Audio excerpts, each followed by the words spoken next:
A notorious Haitian gang known for brazen kidnappings and killings has been accused by police of abducting 17 missionaries from a U.S.-based organization. 5 children were believed to be among those kidnapped. Haitian police said Sunday that the 400 Mawozo gang kidnapped the group in Gantier. It's a commune that lies east of the capital of Port-au-Prince. Ohio-based Christian Aid Ministries says the kidnapped group consisted of 16 U.S. citizens and 1 Canadian. The organization said the group was on a trip to visit an orphanage when they were captured.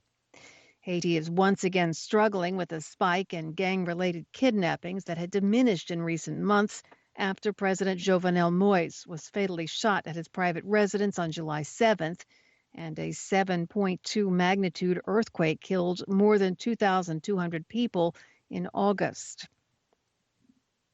Thousands of children returned to Sydney's schools on Monday after nearly 4 months away, as Australia's largest city eased more restrictions just a week after lifting its COVID-19 lockdown. New South Wales topped the 80% immunization rate over the weekend. Authorities had pledged to begin easing curbs as the rates reached their targets. Meanwhile, the 5 million residents of Melbourne have been enduring an extended lockdown since August the 5th. They've already spent around 9 months under strict stay-at-home restrictions since March 2020. And former Afghanistan President Hamid Karzai said the current Taliban government in Afghanistan needs internal legitimacy in order for it to gain international recognition. He spoke to VOA on Saturday. New Zealand pledged Monday to quadruple foreign aid spending on climate change, addressing its woefully inadequate response to the challenge in recent decades, as representatives from around the world prepare for a landmark UN summit on global warming. Prime Minister Jacinda Ardern said Wellington would lift its climate aid budget to $930 million over 4 years. Ardern said at least half the money would go to Pacific Island nations, many of which are low-lying and face being swamped by rising seas. She said the money would help communities withstand damaging storm surges, rising seas, and increasing extreme weather that brings flooding and drought. The increased funds from 2022 to 2025 will make New Zealand's per capita contribution to global climate finance equal to Britain's. Climate Change Minister James Shaw said comparatively wealthy countries such as New Zealand have a duty to help vulnerable nations prepare for climate change. U.S. President Joe Biden's top medical advisor on Sunday defended vaccination mandates to fight the spread of coronavirus. He was countering arguments from conservative Republican state governors that they infringe on people's freedom to control their own health care. Speaking to Fox News Sunday, Dr. Anthony Fauci said, when you are in a public health crisis, sometimes unusual situations require unusual actions. He continued, in this case, it's things like mandating, be they masks or vaccinations. We're living in a society, he said, and society needs to be protected. President Biden has directed businesses across the United States with 100 employees or more to force their workers to get vaccinated or to mandate frequent testing for the virus. In addition, Biden has ordered members of the country's armed forces and civilian government workers to get inoculated on a quicker time frame under threat of being fired if they do not comply. His orders have drawn opposition from some rank-and-file military service members who have refused the vaccinations and from civilian government workers who have filed suit against the mandate. The U.S. Transportation Secretary on Sunday warned that America's supply chain woes, including clogged ports, will drag into next year, potentially cramping the upcoming holiday shopping season in the world's largest economy. Transportation Secretary Pete Buttigieg did the rounds on U.S. political talk shows Sunday to stress that President Biden's administration is doing everything it can to alleviate congestion at the country's overloaded ports, railways, and roads.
Hi, thank you for watching. I hope the videos are useful for you. Please subscribe to my channel using the button below.